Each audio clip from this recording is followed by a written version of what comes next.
there is a saying, when rape is inevitable, lie down and enjoy it. That's exactly the position into which you are.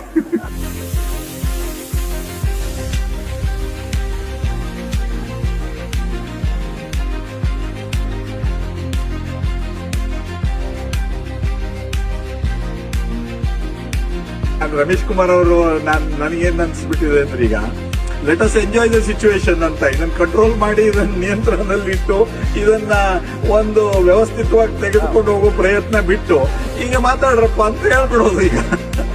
ಈಗ ಆ ಸ್ಥಿತಿಗೆ ಬಂದು ಮುಟ್ಟಿದ್ರೆ ಉಳಿದ business ಆಗ್ತಾ ಇಲ್ಲ ಅಂತ ಅನ್ನೋದು ಅಷ್ಟೇ ನಂದು.